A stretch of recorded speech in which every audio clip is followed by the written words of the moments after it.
Good morning, I'm Sunil Verma. The headlines.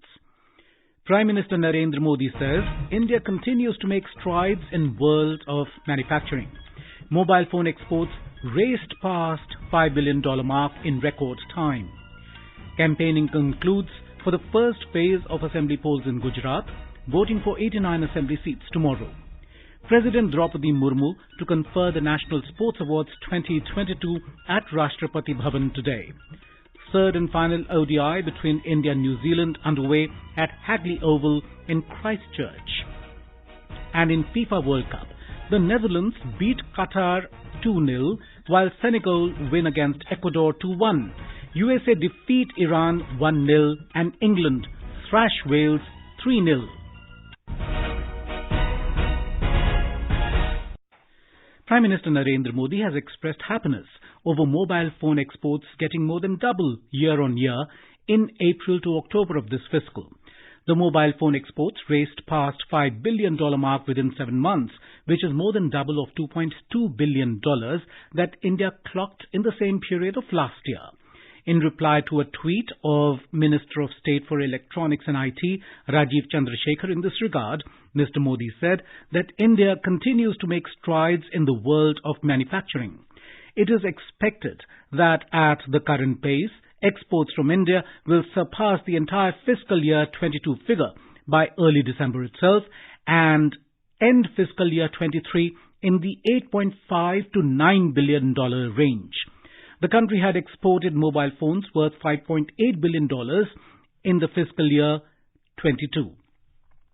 Backed by the Production-Linked Incentive PLI scheme, Apple and Samsung contribute over 90% of India's mobile phone exports.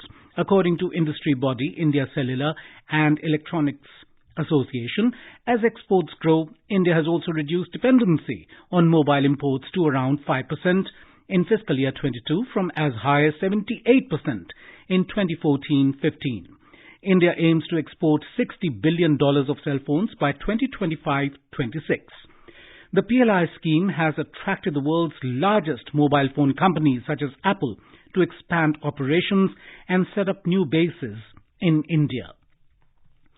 The government e-marketplace GEM platform has crossed 1 lakh crore rupees gross merchandise value till yesterday for the financial year 2022-2023.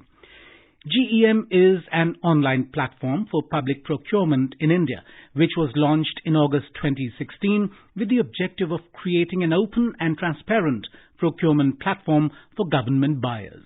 Prime Minister Narendra Modi has termed it as excellent news, saying that GEM is a game changer when it comes to showcasing Indian entrepreneurial zeal and furthering transparency. Lauding all those who are displaying their products on this platform, Mr. Modi asked others to do the same.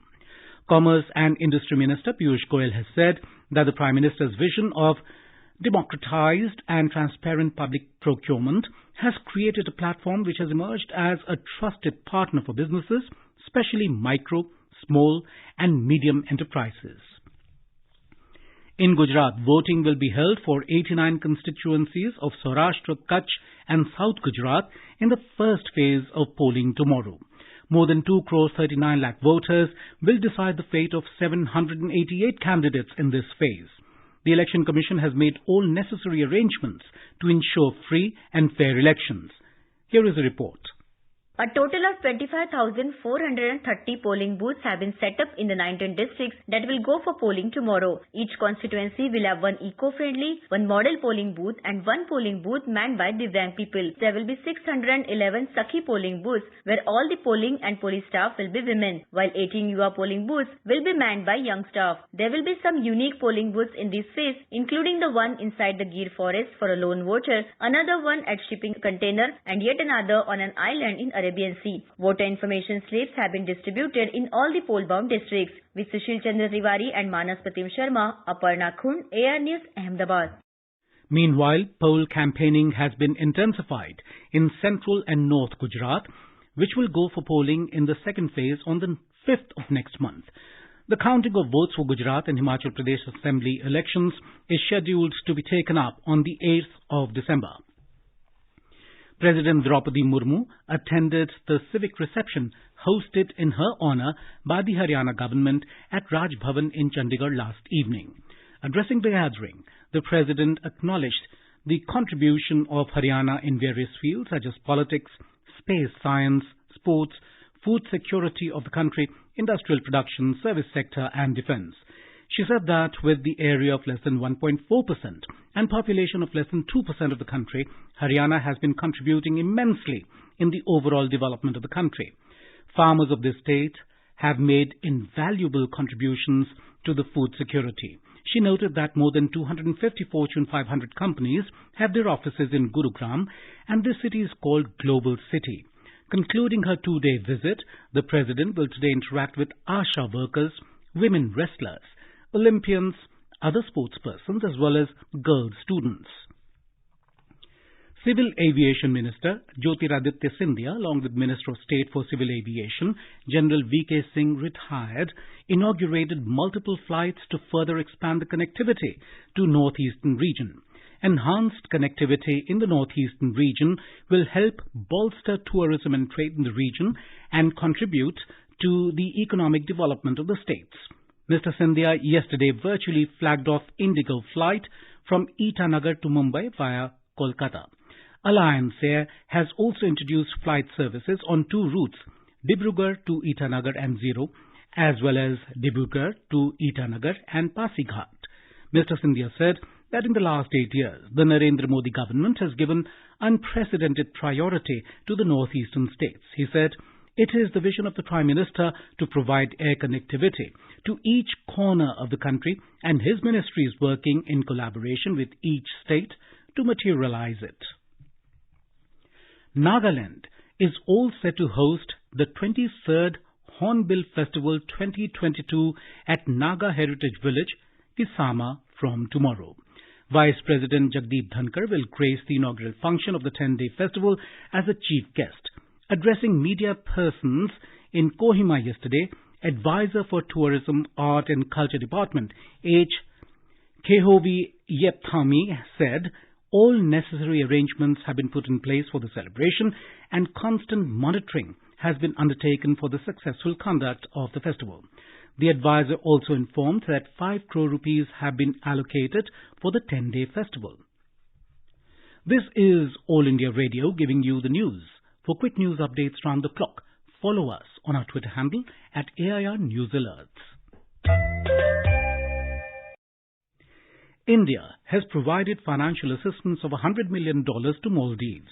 The assistance is in the form of budgetary support to tide over the difficult economic situation in the archipelago nation. The assistance is being extended without any conditions, and Maldives is free to use it in its economic recovery as it deems fit. Speaking at the handover ceremony virtually, External Affairs Minister Dr. Jaishankar expressed hope that the financial assistance will help Maldives channelize her energies towards rapid economic growth. He added that India's Neighbourhood First and Maldives' India First policies have been special, and together they have delivered results. The financial assistance being extended today to Maldives in the form of grants, concessional loans, budgetary support and currency swap. The India-Maldives relationship is one based on genuine concern for each other's welfare and interests. Our relationship, rooted in history and yet forward-looking, works to bring tangible benefits to both our peoples. The India-Maldives partnership is truly a model for others to follow. India will assume the presidency of the G20 for 1 year from tomorrow till the 30th of November next year. During the course of its presidency, India will be holding about 200 meetings in 32 different sectors in multiple locations across the country.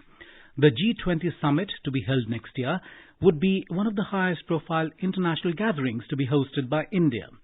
The G20 is an intergovernmental forum of the world's major developed and developing economies. President Draupadi Murmu will confer the National Sports Awards 2022 and National Adventure Awards 2021 to the awardees at a function at Rashtrapati Bhavan this evening. Table tennis player Sharat Kamal Achant has been chosen for Major Dhyan Chand Khel Ratna Award for 2022. Our correspondent reports that the National Sports Awards are given every year to recognize and reward excellence in sports.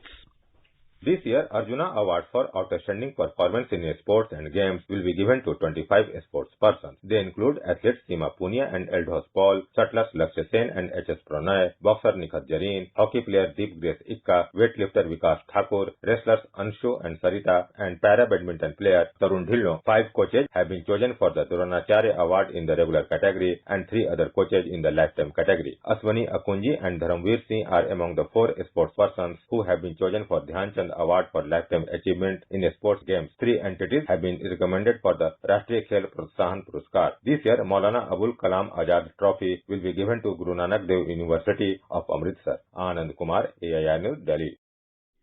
In the FIFA World Cup in Group A fixtures, the Netherlands and Senegal have qualified for the round of 16 stage. We have a report.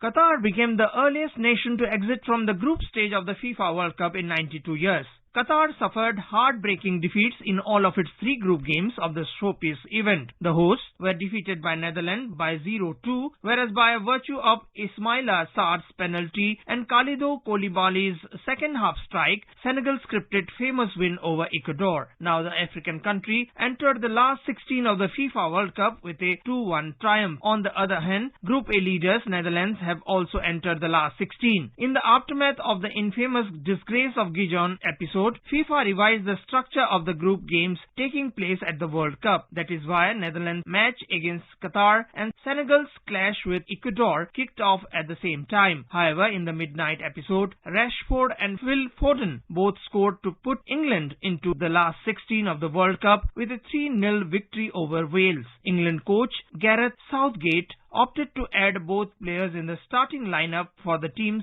final Group B match, and they responded with all 3 goals. England will next face Senegal in the round of 16. Wales finished in last place in the group and has been eliminated. In the other Group B game, USA defeated Iran by 1-0 to advance along with the 3 Lions. With Pratyush Ghosh, this is Anupam Mishra, Sports Desk.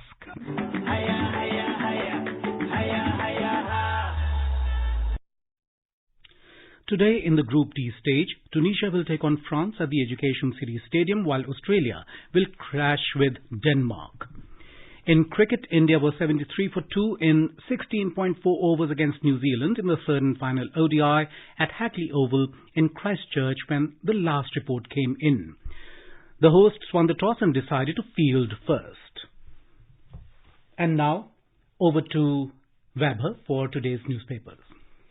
Thank you, Sunil. RBI to launch retail digital rupee from December the 1st on trial basis, writes the Asian Age. Vistara to merge into Air India under a deal wherein Singapore Airlines will acquire 25.1% stake, reports the Pioneer.